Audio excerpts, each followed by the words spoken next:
veo, a ver, para ponerlo así, en largo plazo hay tres vías posibles de desarrollo. O que las fuerzas actuales se salven, logren rearticularse, se divida China, se agrave la crisis rusa, sea un mar de petróleo Estados Unidos, se hagan amigos de nuevo, se amiguen, ¿no es cierto?, la Clinton con Sanders y anden los besitos, ¿no? O sea, a ver, yo eso estoy seguro que eso no va a pasar. El neoliberalismo no le veo salida, pero el neoliberalismo es una modalidad de capitalismo. Por ejemplo, cuando Lenin formula la NEP, él plantea que debe combinarse la dirección del Estado y de los grandes procesos con abrirse al capitalismo, permitir la inversión extranjera, permitir cierta diversificación en el campo, que surjan campesinos ricos, siempre que pagan impuestos, impuestos en especie, y que eso esté dirigido por el Estado, que es algo parecido, no igual, pero parecido a lo de China, por ejemplo. Y también, en menor medida, a lo de Rusia, ¿no? Y si queremos profundizar más, creo que en Irán pasa algo parecido, ¿no? Y también pasó en América del Sur, en muchos países, con errores hacia un lado o el otro. El peligro que tienen estos procesos, como no se apoyan en ninguna teoría y son pragmáticos, es que tienen para poder triunfar que unir dos cosas. Unir el elevamiento del nivel del pueblo y de su participación al desarrollo económico. Creo que Venezuela cometió el gravísimo error de ver muy bien el primer problema, pero no el segundo. La gente tiene que comer primero de todo. Y creo que Venezuela dejó pasar momentos en que tenía tiempo, no digo que se le acabó el tiempo, pero ahora solamente con una gran ayuda de Rusia y China podría salir adelante, según veo. Autónomamente se le pasó el tiempo, en mi entender. Gastó demasiado en gasto social y en apoyar a los países del Caribe para hacer el ALBA, que se olvidó de desarrollar su propia industria, ¿no? Esa es mi visión de Venezuela. Desde luego es parte del bloque, sé que hay una conspiración, apoyo a Venezuela, pero no dejo de reconocer los graves errores que cometieron, que deben ser una experiencia para los países que entran en procesos de cambio. Bueno, entonces yo lo que creo que el capitalismo solamente podrá superarse cuando haya un nivel de cultura y organización de abajo que lleve a generar organismos de autocontrol social. Mientras eso no existe, ningún gobierno de arriba va a poder evitar el capitalismo. Y más aún, si cierran los canales del capitalismo completamente, va a hambrear la población. Porque así sea por el interés de la ganancia, los capitalismos producen. Pero los burócratas no, salvo que tengan una formación muy elevada que está muy lejos, ¿no es cierto?, de la que tienen actualmente.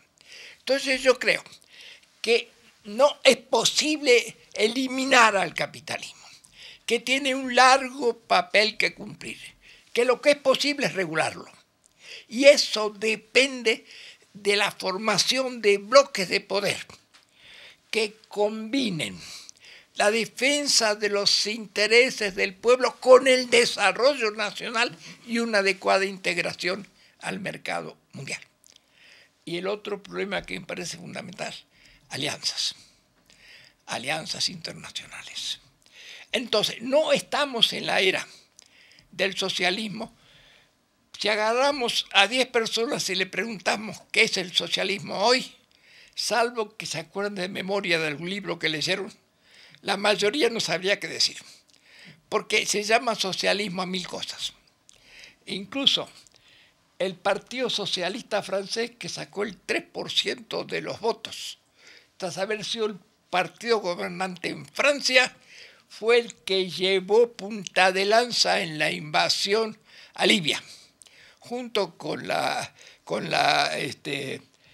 ¿cómo se llama? Con la Hillary y con los ingleses. No.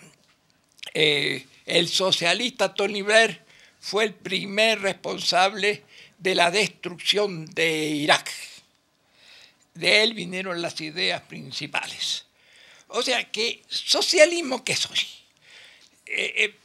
Para mí, hoy no es posible construir el socialismo en el sentido de Marx. Es posible avanzar, pero el avance tiene que ver de abajo, es el empoderamiento del pueblo.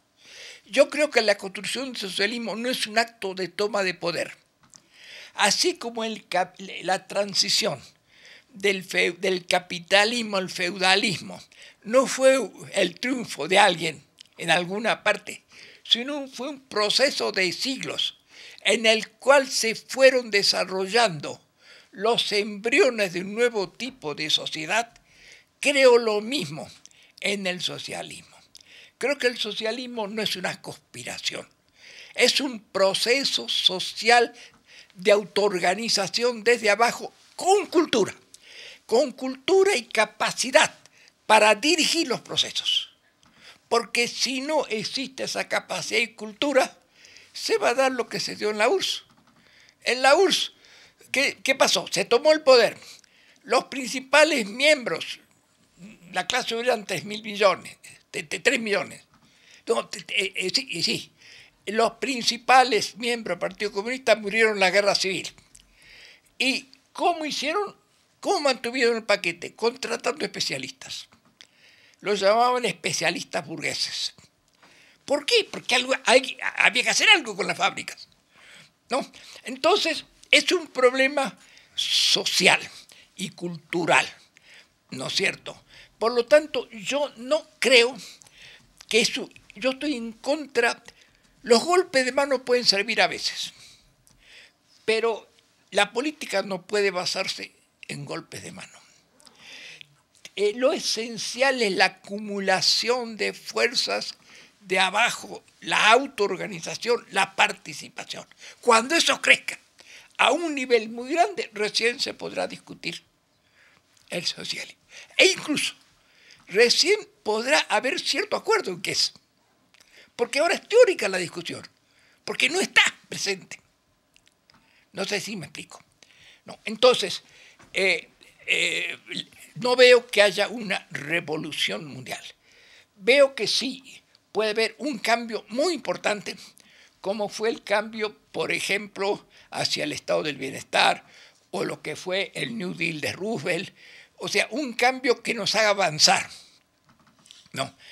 Y eso es importante, porque muchos de los sectores sectarios en América Latina que siguen creyendo en el socialismo del siglo XIX son en gran parte culpables, por lo menos en la Argentina, del triunfo del actual presidente. ¿Por qué? Porque se abstuvieron. Todos son burgueses, dijeron. ¿No? Y lo mismo pasó incluso en Bolivia y en varios países. En Colombia, ¿no es cierto? Era lo mismo, digamos, Petro que Duque, eran burgueses, ¿no? Entonces hay que acabar con eso. Hay que comprender en qué etapa estamos. No estamos en la etapa de terminar con el capitalismo, estamos en la etapa de terminar con el capitalismo neoliberal a través de restablecer la regulación pública apoyada en un amplio bloque social de fuerzas, ¿no? Que permita el desarrollo, diríamos, de la producción, de la educación, de la técnica, permita medidas sociales como las que favorezcan, las que ataquen a la violencia de género, favorezcan la igualdad de salario, etcétera, etcétera. No, esa es la época. Estamos en una época que, visto en perspectiva histórica, puede llamarse revolucionaria, en el gran sentido, de una etapa más progresista que otra, pero no de revolución en el sentido que le entendieron los marxistas, ¿no? De cambio de clase. La clase obrera no va a ser gobernante, aunque sí puede en algunos países aproximarse a eso. Pero aunque se aproxime, lo que surja no le va a dar posibilidades a eso, el contexto. Bueno, la segunda pregunta, ¿quién tomaría la batuta? Pero primero, un problema teórico. Yo no estoy de acuerdo con las tesis de Wallerstein. Él define a las épocas históricas por quién era el hegemónico. Tiene que haber un hegemónico, yo no sé dónde lo sacó. Por ejemplo, en Europa es la unión de Alemania y Francia lo que hizo posible la Unión Europea. Se puede decir que Alemania era hegemónica, se puede decir en el sentido que era más fuerte económicamente. Pero Francia no solamente estaba en el Consejo de Seguridad, tenía mayor capacidad militar que Alemania, tenía relaciones profundas en África de su pasado colonial y tenía una gran presencia política internacional. Fue la unión entre Alemania y Francia lo que construyó la Unión Europea desde sus primeros pilares. Y la razón fue terminar con un siglo de guerras, desde la primera guerra de los 70. Era la tercera guerra, todas las guerras fueron prácticamente las grandes guerras mundiales, empezando por la guerra franco-alemana, fueron guerras franco-alemanas, con otra gente que se sumó. La comprensión por las clases gobernantes y por los pueblos de que no podía seguir eso, llevó a una situación en la que no creo que se pueda definir una potencia gobernante. Si estudiamos la historia a largo plazo, vemos que las alianzas pueden ser la fuerza dominante. Incluso hay que distinguir lo que es hegemonía de lo que es dominancia. Hegemonía es poder más consenso.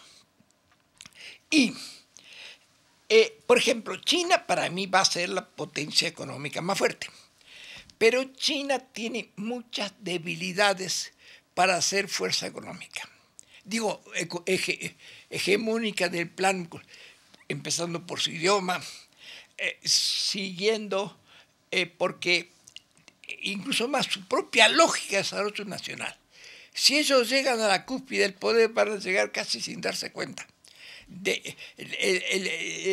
Todo su estrategia es el sueño chino. Volver a ser la gran potencia que fueron hace 300 años.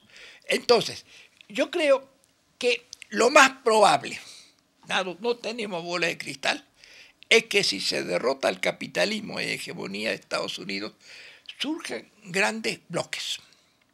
Un bloque europeo de algo de lo que quede, de la Unión Europea en torno a Alemania, Rusia, China. Si logramos triunfar en América Latina, que eso es básico, no tenemos que verlo solamente de la perspectiva nacional. Tenemos que verlo de la perspectiva de que el subcontinente tiene que tener capacidad de hacerse oír. Y como países dispersos no valdrá. Valdrán los grandes bloques de fuerza. Yo creo que lo mejor que podría pasar, y no lo aseguro que pase, no sé qué pasará, pero creo que debiera apuntarse a eso, ¿no? A un acuerdo sobre bases, ya los hay, el movimiento no alineado, muchos de los planteos, diríamos, me refiero a respeto a los pueblos, me refiero derechos humanos, la importancia que tiene los problemas ambientales, sobre todo. El gran problema, los problemas, es sacar la mitad del dinero del mundo que está guardado en los paraísos fiscales y que no retorna a la acumulación. Está afuera. Con ese dinero se podrían hacer cosas maravillosas si se lo supiera emplear. Entonces, esa es una de las grandes batallas. Terminar con los paraísos fiscales y hacer que tributen los grandes capitales especulativos. Yo creo que 5 o 6 cosas, hay un acuerdo casi mundial de las gentes que son críticas del capitalismo actual, que no hay que inventar mucho. Lo que hay que hacer más bien es articular. No. Bien, tercera cuestión. La cuestión del valor de uso. Bueno, me gusta que se haya tomado el problema del valor de uso, porque si bien es muy teórico, en el fondo es muy cierto. Marx distingue muy bien entre el valor de uso y el valor de cambio. El valor de uso es el que tiene que ver con necesidades de la gente. El valor de cambio tiene que ver con la valorización, ¿no es cierto?, del dinero que pare dinero, del capital en sus diversas formas, ¿no? Yo creo, por ejemplo, lo bueno de la planificación, no si se la exagera, porque los países necesitan combinar la planificación con la competencia es buena. La competencia ayuda incluso al Estado y las empresas públicas a mejorar sus procedimientos, ¿no? Debe haber un árbitro, eso sí, y no debe ser imparcial ese árbitro, pero debe tener suficiente criterio para comprender que toda inversión capitalista buena que crea valores de uso y aporta a la sociedad debe ser respetada.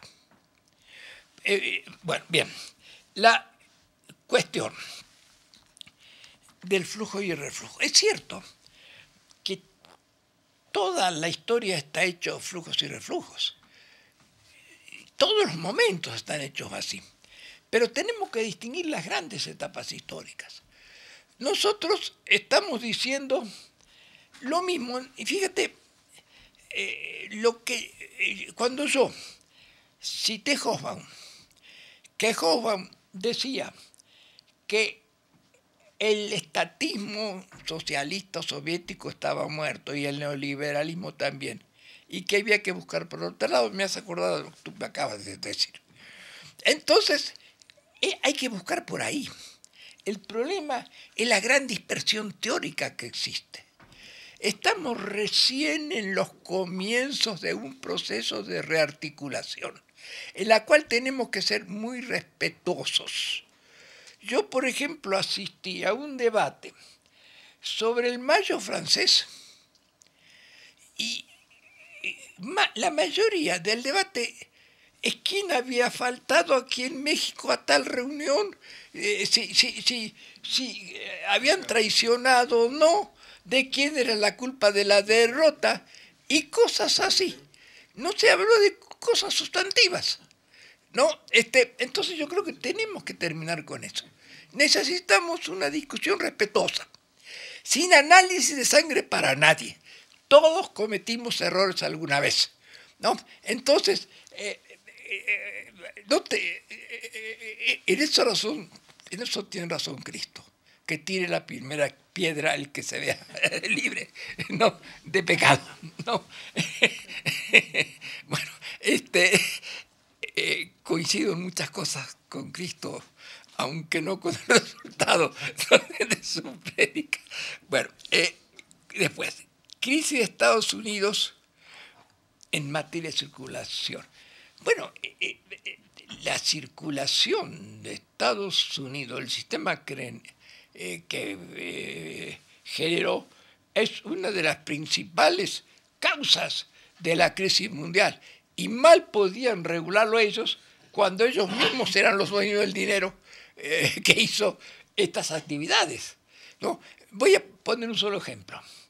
Cuando Europa estaba discutiendo cómo combatir contra la fuga de capitales, se le ocurre nada menos que poner al frente de la Comisión Europea al que había sido primer ministro del Estado de Luxemburgo, que en esos días había hecho un acuerdo con cualquier cantidad de empresas transnacionales de que si daban el domicilio ficticio en Luxemburgo solamente les cobraba el 2% de impuestos. O sea, quiero decir, el gran problema es muy interesante. Un libro de Stiglitz que lo firma con Dossi y con este argentino de la CEPAL, que se me va el nombre. Simoli. ¿Quién? Simoli. Con Simoli. Un libro muy interesante. Plantean, yo doy un trabajo. El mundo tiene que cambiar. Las instituciones tendrían que jugar ese papel, pero no lo pueden jugar porque los culpables, ¿cómo está el mundo? Dirigen las instituciones. Y ese es el asunto. Hace falta una revolución política.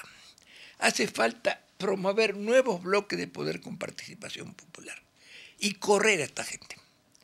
No, ¿qué pasará después? No lo sé. Pero sé que sin eso no podrá pasar nada. No, la lucha sigue. Digamos, yo en este momento apunto a lo inmediato. Y cuando digo inmediato no digo mañana. Digo los próximos 4 o 5 años es lo que yo veo, ¿no? Cómo se está polarizando el mundo. La cuestión de Joaquín, del blindado. Bueno, yo creo que a largo plazo no hay nada blindado.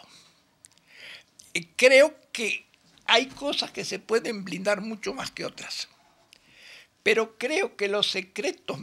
A ver, ¿habrá, creen ustedes, algún secreto más guardado que los secretos militares de Estados Unidos y de la CIA?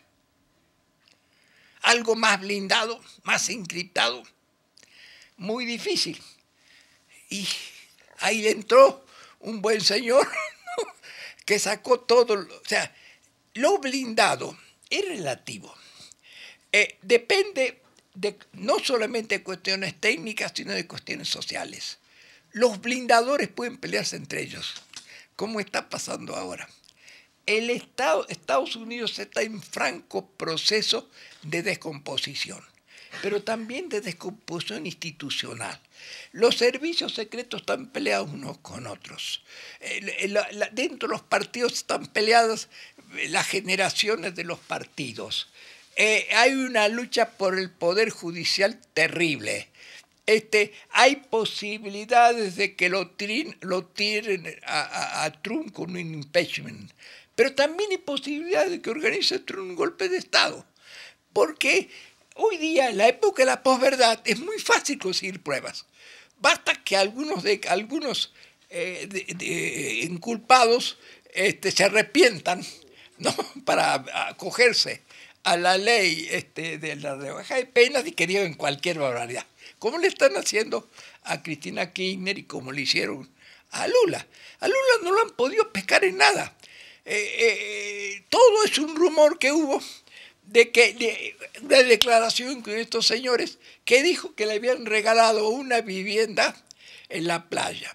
Una vivienda que nunca estuvo a su nombre y que él nunca habitó. Entonces, ¿dónde está el regalo? No hay ninguna prueba. Pero como alguien declaró y consiguieron juntar con otras declaraciones, lo declararon culpable. Es una vil prostitución de los ideales de la Revolución Francesa y del liberalismo mexicano de igualdad de la ley. ¿No es cierto, no? Estamos en una época en que todo se vale. Entonces, todo se puede hacer. ¿Por qué? Porque tienen publicidad para hacerlo, porque tienen teóricos para encontrarle la vuelta, modificar las leyes. ¿Quieren ustedes mayor estafa alguna vez que haya sucedido en el mundo que la crisis del 2008? Fue la estafa más grande del mundo, hecho contra el mundo entero. Y no hay culpables. No hay culpables. ¿No? Entonces, ¿qué es la justicia hoy día? No digo que no haya atisbos de justicia, los hay. Hay buenos jueces así como hay buenos policías. Pero desgraciadamente están en franca minoría, no controlan el sistema. Bien, la cuestión de que, bueno, lo que tú planteaste, Martín, de una nueva teoría. Yo creo que las teorías no se hacen. Digamos, no es cuestión de sentarse en un escritorio, por más que se sepa, y escribir. Creo que es un conjunto de ideas, incluso es muy interesante, un aspecto de Marx que nadie le da importancia, la historia crítica de la plusvalía. Marx rinde un homenaje a todo lo que aportaron algo a lo que fue su idea, y eso que su idea fue solamente el principio de algo, la tercera parte de lo que era el plan de su obra. Así se construye con humildad, aportando y discutiendo, y teniendo, eso sí, el referente de los procesos sociales. No hay otro elemento de verdad, no existe la verdad lógica en política y en las ciencias sociales en general. Hay una lógica diferente que tiene que ver con la libertad humana, que tiene que ver con la movilización social, que tiene que ver con la humanidad, diría yo. No. Finalmente, la relación entre la economía mixta y la tercera vía. Pero yo creo que son muy profundas, sobre todo en los hechos. La famosa tercera vía fue un invento de ciertos hubo dos inventos, la del eurocomunismo y la tercera vía de Tony Blair dentro del socialismo. Dentro del comunismo, apoyado en un aspecto correcto de la teoría gramsciana, de que había que dar la lucha también en los sectores de la sociedad civil para poder luchar por el poder, se olvidaron de lo segundo y simplemente tomaron posiciones en la sociedad civil. Resultado, el primer partido que hizo eso hoy es casi, no sé si la derecha de la socialdemocracia europea, me refiero al Partido Democrático, que es lo que fue el Partido Comunista, ¿no es cierto?, en Europa, ¿no?, que ha perdido toda voluntad de cambio. No. Entonces, ahí lo que faltó se incorporó bien. Yo creo que la lucha por el cambio social debe combinar la lucha por cada una de las instituciones de la sociedad civil. Algunos no se pondrán a dirigir como las sociedades empresariales, pero sí se podrán meter algunas cosas, ¿no? Esa lucha, con no olvidarse nunca de formar un bloque de